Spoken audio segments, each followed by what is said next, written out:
how might a plant-based diet prevent systemic infections?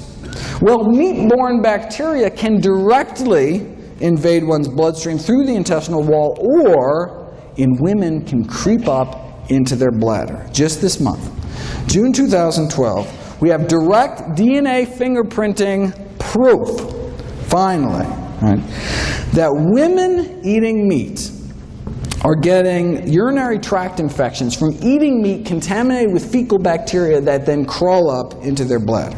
Right? And chickens are the most likely reservoir. Wait a second. You can't sell unsafe cars. You can't sell unsafe toys. How is it legal to sell unsafe meat? Well, they do it by blaming the consumer. Right?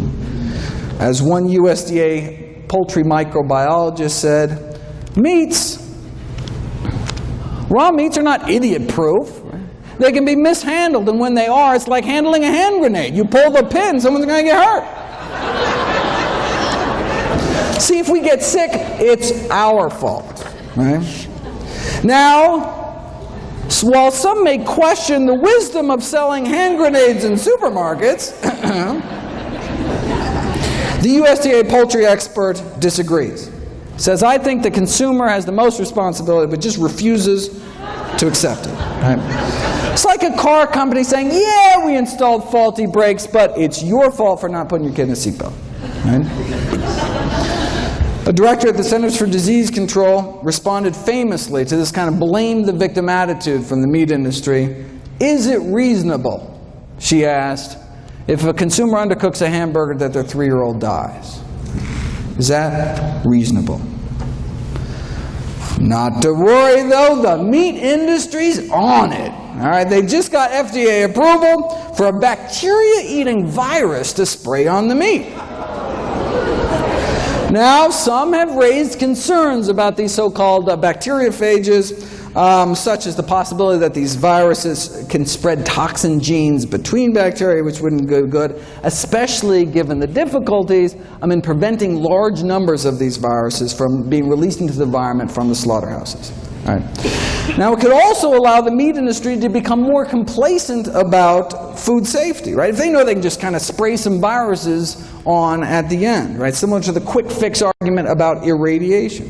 From the industry point of view, right, who cares if there's fecal matter in the meats, as long as you can just blast it at the end with enough radiation, right?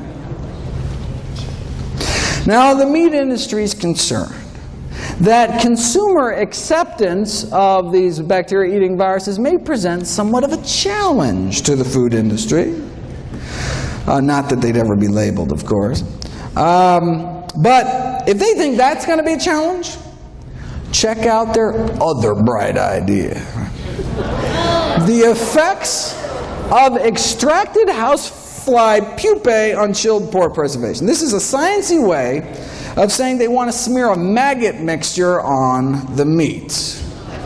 Now, it's a low-cost, simple method. Think about it. Maggots thrive on rotting meat, yet there have been no reports of maggots having any serious diseases.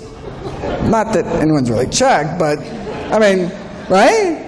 Indicating that they have a strong immune system, right? They must be packed with some kind of antibacterial properties, otherwise they die themselves eating rotting meat. All right. So, they took maggots that were 3 days old, washed them, dried them, kind of toweled them off, put them in a tissue blender, kind of a little Vitamix action there, and then voila, safe for meat.